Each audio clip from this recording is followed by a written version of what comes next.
За цаг бага учраас товчхон ярьж асууч.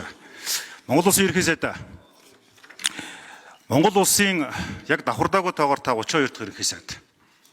Өмнөх ерөнхий сайдууд энэ улсын тусгаар тогтнол, бүр эрхт байдал, эрх чөлөөг бие даасан хараат ус байлгах гэж эдийн засгийн оюун санааны хувьд энэ улсын тусгаар тогтнолыг бий болгох гэж зүтгэж ирсэн. Сайн нэртэй ч хүмүүс байгаа, саар нэртэй ч хүмүүс байгаа, амь насаа алдаж бусдын нутагт цаазлуулсан ч хүн байгаа, эх орондоо ч ирж чадахгүй хүмүүс байгаа. Тэгэхээр Монгол улсын ерөнхий сайд гэдэг бол дуртай аавын хүү ээжээ охин санаан зургаар суугаад хийдэг ажил биш. Энэ бол бас мянганаар өртүүлсэн Монголын алтан төрийн түүхийн жолоо цулбуурыг атгаж яваа хүний хувьд хувийн ашиг сонирхлоо улдан хайж зөвхөн нийтийн эрх ашигын төлөө нэгэн үзүүл сэтгэлээр амь бие үл хайрлан тэмцэх ёстой ажил. Тэгэхээр сүүлийн үед таныг дарангуулалттай холбогдож хардас ирдэх болж байна. Та энэ дээр яг зэгсээ товч хариулт өгөхгүй юу? Та ерөн дарангууллыг дэмжиж байгаа ямар нэгэн үг үйлдэл гаргасан уу? Нэг. Хоёрдугаарт ерөнхий сайдын хувьд ер нь энэ огцрох асуудал Монголын ерөнхий сайдууд огцорж болно. Гагцхүү энэ асуудал хууль зүйн хувьд явах ёстой гэсэн итгэл үнэмшлийгээд үндсэн хуулийн зарчмаар өрнөх ёстой гэсэн хуульчийн бодол байдаг. Та ерөнхий сайдын хувьд 1, 2, 3-гээ хэлэхэд хамгийн том ямар өвийг үлдээх гэж ажиллаж байгаа юм бэ? Энэ төр зүтгэж байгаа юм бэ? За энд бол дахин ачаалж байна. Цэцгийн шийдвэр гарсан учраас та ажлаа үргэлжлүүлээд хийнэ. Багш эмчнэр ахмадууд бухимдаад байгаа. Ер нь нийгэм асар их бухимдалтай байгаа. Энэ асуудал бол зөвхөн цалингийн асуудал бас биш. Нийгэмд шудраг бос байдал хавтгаарсан, далд эдийн засаг удирдсан, хулгай, зэлгээ өрнөсөн, зөв зүйлд хөгжил зарцуулагдах ёстой мөнгөнд чадахгүй байгаа учраас хүмүүс бухимдаад байгаа. Тийм учраас та энэ микрофон дээр багш нарт, эмч нарт, ахмадуудад хандаж яг байр суурь хэлээч. Одоо олон мессеж ирж байгаа. Таныг үйл ажиллагааг чинь хүчтэй байлгах зүйл бол ил тод байдал. Та өөрөө зөвлөлт гарчил гэж бас ярьдаг. Энэ ажил бас явах шаардлагатай байна. Өнөөдөр хэвлэл мэдээлэл дээр мөнгө төгрөгийн дан, хэвлэл мэдээллийн энэ дайн бол эргээд энэ улс орны оюун санааны хувьд утгагүй болгож байна. За баярлалаа. Сүхбаатар Эрдэнэ гишүүний асуултанд хариулъя. Ер нь Монголын ард түмний хамгийн дээд хүслэн бол шодрог ашиг татах явдал байна. Энийг хүн болгон мэдж байгаа. Тэгэхээр намайг дарангуулагчлах гээд байна уу гэж. Одоо ер нь энэ дээд хүслэн болсон ард түмний хүсэл зоригийг хэрэгжүүлэх нь ардчилсан ёсны дээд шалгуур мөн. Хууль дээдлэх ёс rule of law гэдэг энэ зарчим чи өнөөдөр Монголд хэрэгжихээ болцсон учраас алагчилж үйлчлээд байгаа учраас ард түмэн энийг хүсэж шаардж байгаа. Үүний тулд бид бол үндсэн хуулийн нэмэлт өөрчлөлт хийгээд гинээр мөрөөдөж үндсэн хуулийн нэмэлт өөрчлөлт, хуулийн өөрчлөлтүүд хийсараад болчих юм байна гэж бодсон чинь яг гүйцэтгэх цэцгэл дээр ажиллаад ирээд үзсэн чинь энэ хуулиасаа гадна хувь хүний системийн шин чанартай авилгад Монголын төр сонгуулийн систем бүгд талаараа ялзрах ийм торгой ирмэг дээр хөдөрж. Ийм учраас энэ түүхэн эзэгтэй цаг үед Монголын заяа их гэж бидэнд оногдсон хувь томлон бол амь бие үл хайрлан тэмцэж дайц байхгүй учраас авилга ашиг сонирхлын зөрчил байхгүй явж ирсэн учраас бид өнөөдөр энэ түүхэн үргээ гүйцэтгэх ёстой гэж ухамсарлаж гатуу тэмцэж эвлэрэхгүй шодрог ёсны төлөө тэмцэнэ гэдгээ илэрхийлж би энэ мэдээллийг хийж өнөөдрийн сайдыг томилуулах асуудыг ч оруулж байгаа.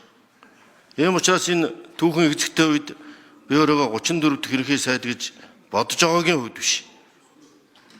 Монголын нийт ард түмний хүсэл эрмэлзэл болсон энэ үндсэн хуулийн нэмэлт өөрчлөлтөөр энэ баялагтай эзэн Монгол үндэсний баялагын сан энэ эрх мэдлийн хуваарлтын оновчтой тогтолцоог бүрдүүлэхийг мөрөөдөж тэмцсэний үрд энэ үндсэн хуулийн нэмэлт өөрчлөлтөө амь оруулах явдал бол амьдралд хэрэгжүүлэх явдал бол миний үлдээх нэгтгэх легаси өв байх ёстой. Түүнээсээ илүү чухал нь манай үндэсний аюулгүй байдлын эдийн засгийн тусгаар тогтнолын ард түмний хүсэл эрмэлзлийн дээд шаардлага болоод байгаа энэ олон жил шуугсан нүүрсний хулгай. Нүүрснийгээд нэрлэлсэн боловч энэ цаана баялагын хулгай. Баялагын хулгай гэж байгаа боловч энэ цаана бий болсон шодрог ус тогтолцоог өөрчлөхийг шаардж байгаа. Энийний төлөө бид эцсээ хүрэл тэмцэж явах болно. Энийг харин Эрдэнэ улс гишүүн та тууштай дэмжихийг танаас хүсье. Энэ бол аль нэг намын асуудал биш. Ард түмний хүсэл эрмэлзэл болсон ард жилийн шаардлага гэж ойлгох хэрэгтэй. Ард жилийн хамгийн том дайсан бол өнөөдөр дарангуйлал биш авилгал болчиход байна. Бид авилгалыг дарангуулах хэрэгтэй болохоос биш ард түмнээ дарангуулах хэрэгтэй биш. Ард түмнийг авилгалаар дарангуулад байгаа энэ тогтолцоог өөрчлөхийг дарангуйлал гэж харин авилгачид энэ системд эдэгдсэн хүмүүс өөр юм тогтолцоо шинжилэгдэх нэрийн дор бүхнийг хууран ажиллагаа явуулж байгааг та бүхэн сайн мэдж байгаа. Ийм учраас бидний үлдээх хөв бол энэ ядаж энэ нийгэмд нэг шудраг хэсэг дээдлсэн rule of law хууль засгалдаг нийгэм үлдээгээсээ их зүй төр байхгүй боллоо гэж. Би намын дарга болох гэж зүтгээд байгаа юм биш. Намын даргын сонгуульд шудраг усаар үндсэн хуулийн үзэл санааг үгүйсгээд тоолгын комиссийн журмаар үндсэн хууль халдж байгааг би хүлээн зөвшөөрөхгүй байгаа. Яг л тоолгын комиссийн журмаар үндсэн хуулиар бид нүсэн баталгаажуулсан засгийн эрхийн доктортой байдлыг зүгээр намын даргаыг 50 дээр нэмэх нэгээр сонгоод 50 дээр нэмэх нэгээр огцруулаад байдаг жишээ татах юм бол хууль дээдлэх ёсчоо алдагдаад засаг төрчин докторгүй болоод шинэ намын даргын сонгоод өөрчлөөд үндсэн хуульд оруулсан бидний бүх үзэл санаа үнд зүйл байхгүй болчих жоох. Би энэ хууль дээдлэх хэрэгцүү төрийн төлөө тэмцэж байгаа учраас үндсэн хуулийг хамгаалахын төлөө тэмцэж байгаа учраас үүнийг хүлээн зөвшөөрөхгүй байна. Өнөөдөр энэ явж байгаа үндсэн хуулийн цэцгийн шийдвэрч улсын хурл дээр явуулж байгаа үйл ажиллагаа ч гэсэн энэ хүмүүсийн зорилгомж буруу, аргамж буруу гэдгийг нотч харуулж байгаа. Ийм учраас бид улам бүр итгэл үнэмшилтэйгээр энэ буруу зөрүүг, гажуудлыг засахын төлөө тэмцэх болно. Биднийг одоо улсын хурлын гишүүд маань энэ зөв үйлсийг За ерөнхий сайдаас нэмж тодруулъя. Түрүүн 1-р, 2-р асуултанд хариулчлаа гэж харж байна. Зөвхөн яг одоо бол бид нар энд ингээд бодлогын асуудал ярьж байгаа яг энэ мөчид бидний гар утсанд бол тасралтгүй л одоо багш нараас маань мессеж ирсээр байгаа юм.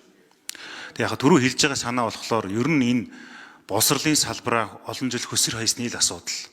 Нэг удаагийн нэг сайдаас асуухаас илүүтэйгээр ер нь энэ Монгол төрийн бодлогч нь ямар замаар яаж яваад ирсэн бэ гэдэг л асуудал. Боловсролд $1 зарцуулж иж нийгмийн өгөөж нь 12 нугарч үр өгөөж өгдөг гэд олон улсын жишгээр батлагдчихсан зүйл. Нэгдсэн үндэсний байгууллагын FOSS буюу Forum of Small States байгууллагын гаргасан судалгаагаар 10 саяас доош хүн амтай улсад хөгжихийн тулд хамгийн түрүүнд боловсролдоо хөрөнгө оруулалт хийх ёстой гэдэг зарчим байж байгаа. Тэгэхээр одоо энэ эндэрийг энэ микрофоныг ашиглаад ерөнхий сайдаа яг энэ эмчнэр, багш нар, ахмадуудаа та маш тодорхой байр суурь илэрхийлээч.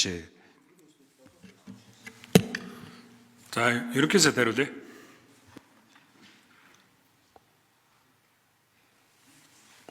За Эрдэнэт гишүүний тодорхойлгын дагуу эрхэм үндэт эмч багш нар ахмадуудаа бид байгаа бүх нөөц болцоогоод ажиллаад хулгайтай тэмцэж бордгийн ордыг эдийн засгийн эргэлтэнд оруулснаар та бүхнийхээ шаардж байгаа төвшөнд цалин хөлс тэтгэв тэмжээг нэмэгдүүлэхийн төлөө ажиллаж байна. Үүний тулд улсын хурлаас бордгийн ордыг буюу 5 толгой ордод ашиглагдаагүй үлдсэн ордыг эдийн засгийн эргэлтэнд оруулах тухай улсын хурлын тогтоолыг дэмжиж өгөхийг улсын хурлын эрхэм гишүүдээс хүсэж байна. Ингэснээрээ бид олон улсын аудитыг оруулж, олон улсын стандарт нэвтрүүлж, 5 толгой орд газрууд үр ашгийг эрс дэвшлүүлэх замаар ирээдүйд бол хорлогоор багш эмчнийхээ цалинг нэмэгдүүлж, ахмадуудынхаа тэтгэврийг нэмэгдүүлэх болно. Нүүрснээ хулгайтай тууштай тэмцэж байж энэ алдагдаад байгаа олон тэрбумын боломжийг